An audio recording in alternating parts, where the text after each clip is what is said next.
koska Suomi täyttää, tai siis no Suomi, no okei siis no joo, Suomi täyttää 100 vuotta, joten 100 vuotta, koska Suomessa 100 vitusti uusista.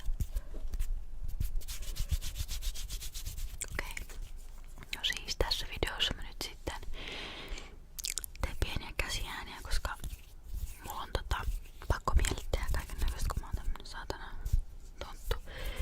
Niin mä tykkään niinku niputella ja naputella.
ASMR-sessioni.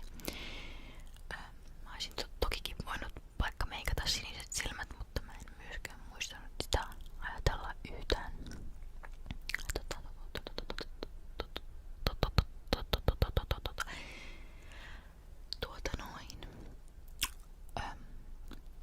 Joo.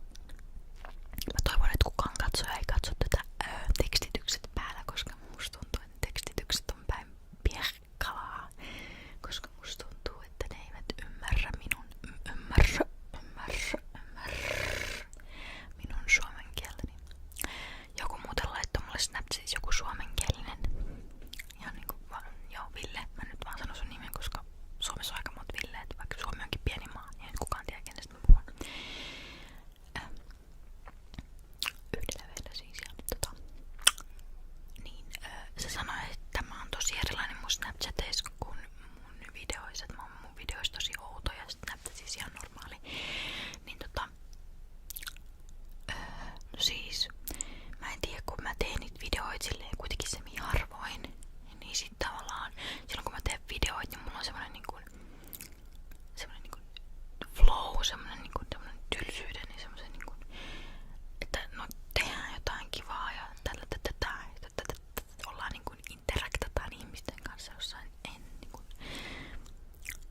internetin pikselimaailmassa. Niinku hauskaa. Niin sit tavallaan mä annan vaan niinku, mä en yhtään vaadi tai tavallaan itteeni, mä vaan niinku oon tässä niinku tavallaan mä samaan aikaan oon oma itseni ja samaan aikaan mä niinku vaan niinku zone out, niinku menen jonkin avaruuteen tässä näin tai silleen niinku mun aivot ei oo niinku paikallaan. Mä oon repustanut mut aivot niinku narikkaan tätä varten. Narikkatorille. Olen repustanut mut aivot. Et esimerkiksi mä oon työpaikalla tämmöisissä ihan äärimmäisesti olisi ihan erilainen, koska tälleen mä en saisi mistään töitä, jos mä olisin niinku oma niinku viihdepersonani. Tai silleen, niin mä en kyllä varmasti niinku, tai siis ainakaan niinku hoitaja tai tämmönen ei sillä oikein voi olla, että se pitää olla semmonen ammattietiikka ja semmonen juttu päällä, että kyllä niinku, että mä en oo ihan niinku aina samanlainen, ei kukaan ole samanlainen, ihminen on monimuotoinen. Tai silleen esimerkiksi, no miten se nyt ottais periaatteessa? Otan esimerkki, tää on ollut mun nyt lähiaikoina, mä oon lueskellut paljon pedofiliaan liittyviä asioita ja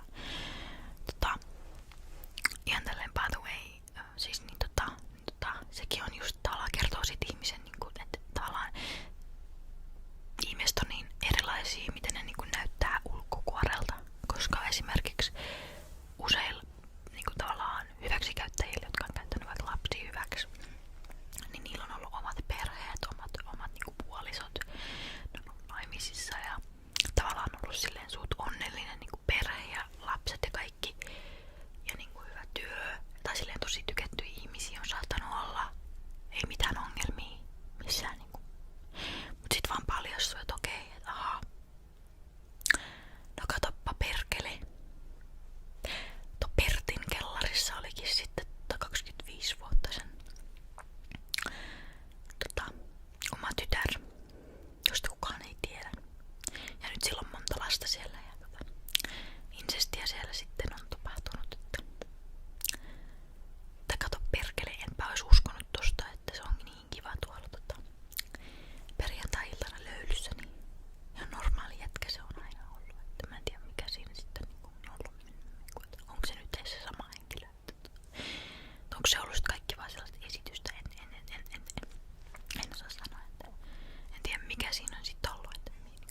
kun se ei käy. Mutta kun se ei käy. Meillä Suomella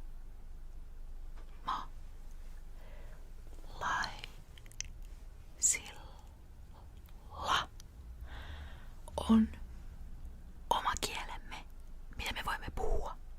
Se on iso ja suuri ja kaunis kieli, vaikka se onkin vähän vaikea. Minä rakastan sinua on todella tönkkö. Mä en tiedä kuka sen keksi, Mikael Agrikola. Kiitos siitä, että sen takia sen sanominen on todella vaikeaa, mutta toisaalta se on myös hyvä, koska englannissa I love you lausetta käytetään liikaa ja se tavallaan menettää merkityksensä, mikä on sinänsä hyvä, että Suomessa minä rakastan sinua ei tavallaan menetä merkitystä, koska sitä ei kauhean usein sanota kellekään. Melkeinpä ei edes kännissä, koska se on jotenkin niin sana, että se vaan niinku iskee suoraan sydämeen ja aivoihin.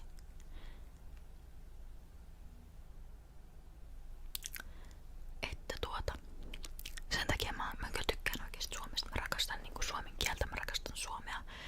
Jokaisessa maassa on omat huonot ja hyvät puolet. Ja tavallaan niitä ei tiedä välttämättä ennen kuin asuu siellä. Ja periaatteessa, mut kuitenkin, hei, mietitään nyt, että Suomi on aika hyvä. Oikeesti.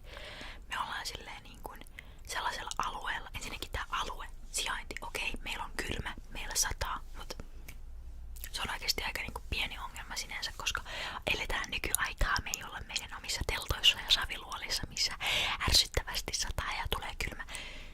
Ja joudutaan sitten tappamaan hevosia ja ryömiä niiden sisuksien sisään, että olisi lämmin. Me ei jouduta tekemään sellaista onneksi, koska me elämme vuotta 2017, mikä tarkoittaa, että meillä on kyllä sähköt ja meillä on kodit ja meillä on rahaa ostaa vaatteita ja kenkiä. Ja jos ei ole rahaa, niin sitä saa valtiolta, koska Suomi, koska Kela, koska verorahat ja tälleen poispäin. Niin, elikkäs joo.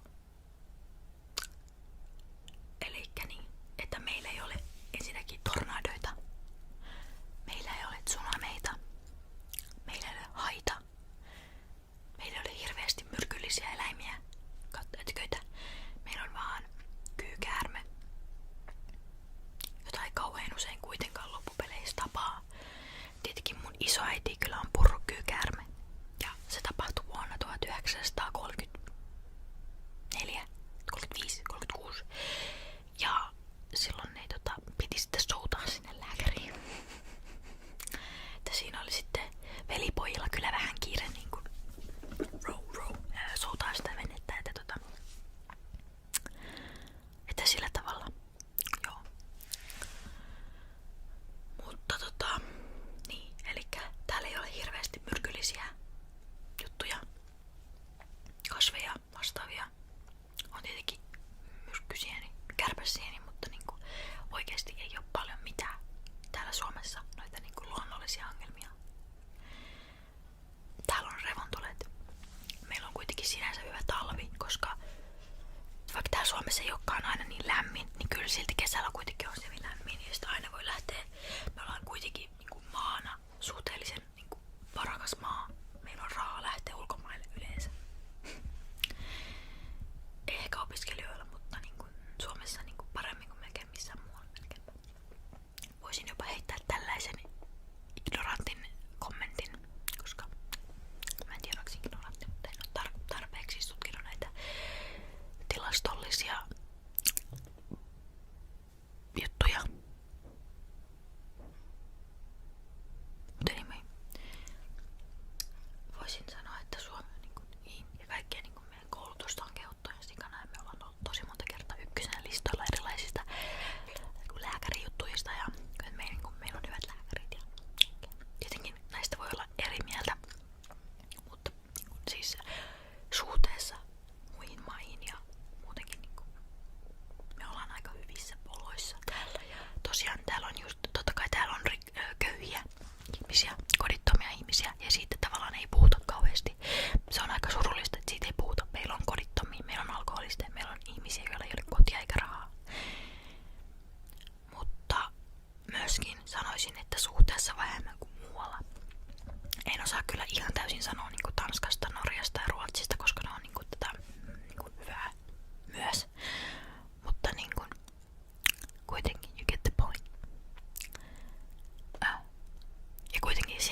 oikeastaan sen takia on sitä veroa menee niin paljon, koska tänään en tiedä, onko se sen takia, että onko tää vaan joku eliitti, joka vaan vetää välistä vai mitä, mutta niinku sinänsä kuitenkin tarjotaan myös niille, joille varaa, niin rahaa. Ja tietenkin siitäkin ollaan montaa mieltä, koska mut kuitenkin semmonen niinku perusvälittäminen on niinku silensä kuitenkin juttu, mistä ainakin me halutaan pitää niinku sellaista kulissia ainakin. Mä en tiedä, mutta joo. Mä oon kyllä vähän huono tässä politiikassa, mä en oo ihan niin perehtynyt tähän, niin musta tuntuu tosi tyhmältä puhua siitä, että ehkä mä voisin vaihtaa aihetta. Mutta ihan vaan se, että mä tykkään kyllä Suomesta. Että tää on niinku, mä oon suomalainen, niin mä sovin Suomeen. Me ei olla kauhean takapajuisia, mut me ei myöskään olla liian sellaisia. Mä en osaa selittää, joten mä nyt et selitä, mutta me ei olla liian sellaisia. Mut me ei myöskään olla liian sellaisia. Me ei olla niinku näin eikä nää. Me ollaan niinku siinä välissä silleen. You know. Mä tykkään just siitä tavallaan, mä oon ite semmonen vähän introvertti. No mä en sanoisi itteni introvertiksi, mutta sanoisin itteni sellaiseksi varautunut. Vähän sisäänpäin kääntynyt ihminen. Oikeesti siis ei tietenkään, mä laitan itsestäni videoita YouTubeen. Joku toinen, joka vie enemmän, niin ei laittaisi todellakaan. Mutta kun sekin on ihan eri asia kuin tavallaan. Mä en näe teitä ketään, joka katsoo mua. Mä en en mä tiedä, mä en osaa selittää sitä, mutta se on ihan eri asia. Mä oon ihan omassa huoneessa, omassa rauhassa, ihan hiljaista. Mä vaan kuiskin täällä yksin ja mulla on tossa alastomia Eminem-julisteita, niin mulla on kaikki tosi hyvin täällä. Ei mua jännitä yhtään mikään. Mut kyllä mä oon sit erilainen.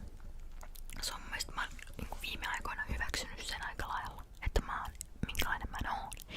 Mä saatan olla ujo, mä saatan olla jurppi, mä saatan olla itsepäinen ja mä tunnen erilaisia tunteita erilaisissa tilanteissa ja mä oon hyväksynyt sen. Se on ihan okei. Mä sanon vaan itteni ihan, että okei, meni miten meni, mutta huomaa itse. Mä en enää jaksa dissaa sua. Että se on silleen kiva. Että jokaisen pitäisi löytää semmonen tasapaino. Mä oon itse en mä nyt täydellistä tasapainoa vielä löytänyt. Mä oon perkele vasta 19 ja mun pää on sekaisin kuin kirpulla. Mutta ei enää niin pahasti, kato kun se isoin teiniangsti on nyt lähtenyt kyllä pois mun kehosta, niin mulla on semmonen vapautuneempi olo. Tosin edessä on yksin muutto omaan kotiin ja tälleen, niin se vähän kun taas stressaa kyllä ja perkuleesti kyllä. Mutta joo, mä en nyt jaksais puhua musta koko ajan, koska tän videon tarkoitus ei ollut kertoa koko mun elämän tarinaa. Vaan se oli vaan no itse asiassa puhua suomea. Tässä on kynttilä. Mä tykkään kynttiläistä tosi paljon. Tää on tuoksukynttilä.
näyttää silleen niinku tietyt asiat. Okei, nyt on kyllä ambulanssi. Ootapa.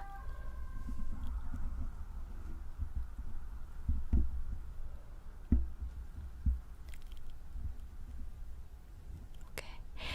Mä laitan tän äänen tosta pois, koska ambulanssi tuli siihen viereen. Mut niin, mä voisin vaikka ottaa vähän. Onko sulla jotain pahoja energioita siellä? Mä jotenkin pienesti aistin sellaista jotenkin skeptisyyttä tai jotain sellaista ahdistusta, mikä niinku vähän painaa sua alas. Mä oon tässä nyt jaartellut kaikkea mun omia juttuja, mutta niinku, mikä sun fiilis on?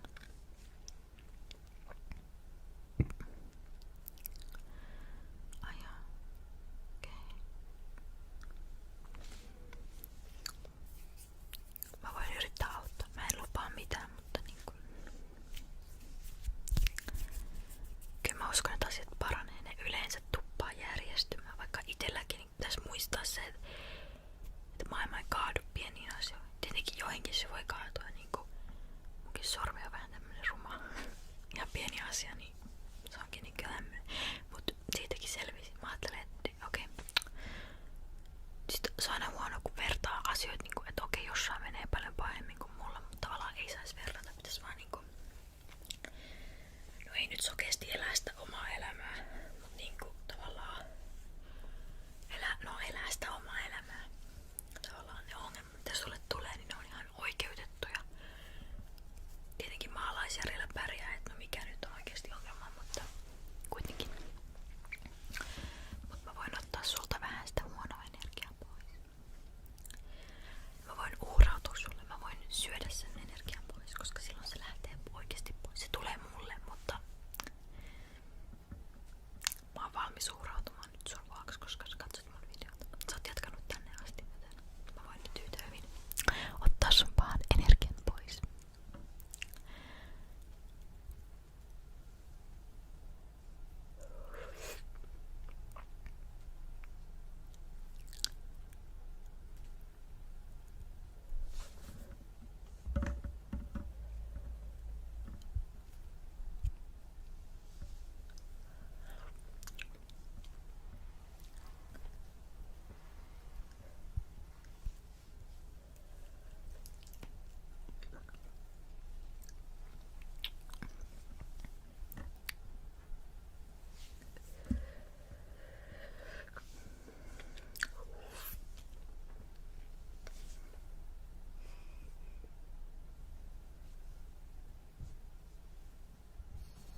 Tupakkarulla, mistäs tiesit tänne tulla? Tulin pitkin Turun teitä, hämäläisten härkäteitä. Pii, pii, pikkunen lintu, paleleeko jalkoja? Pii, pii, pikkunen lintu, paleleeko jalkojasi? Pii, pii, pikkuinen lintu, paleleeko jalkojasi? Pii, pii, pikkuinen lintu, paleleeko jalkojasi?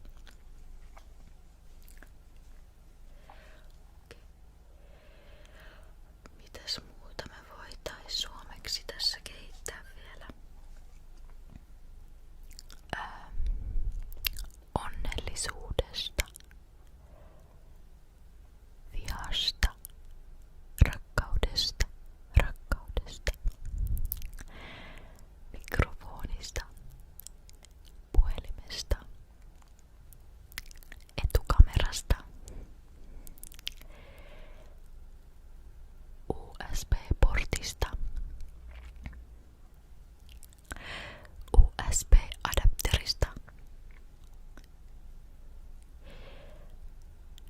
Seridal-rasvasta,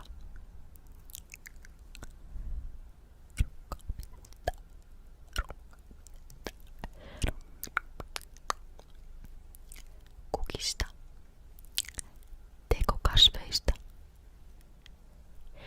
hiusväreistä, tuoksukynttilöistä, hajuvesistä, julisteista, valoista, seinästä ja pienistä rypyistä ja kovettumista ja pienistä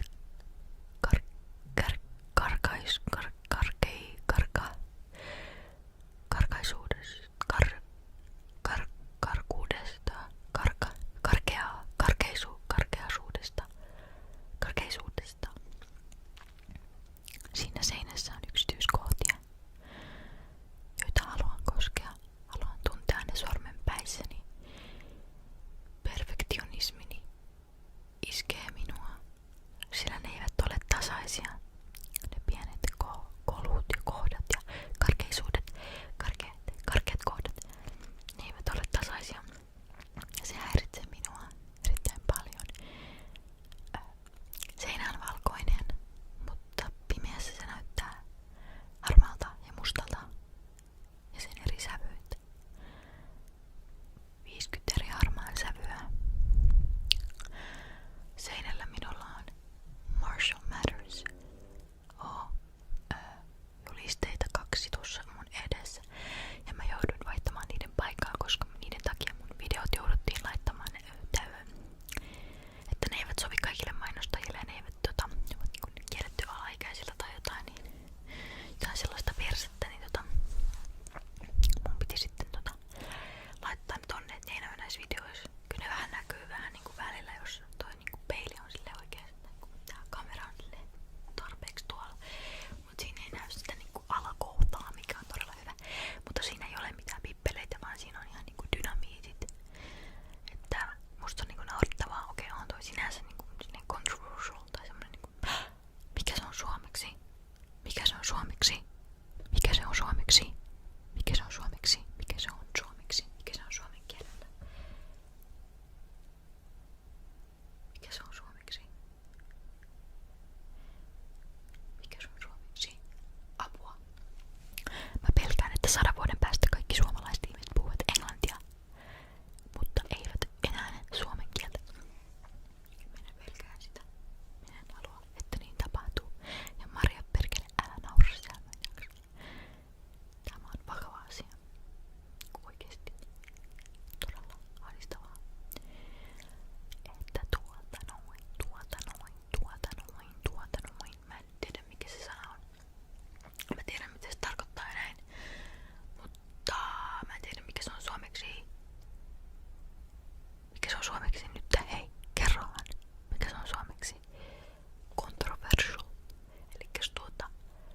radikaali vai ei kuule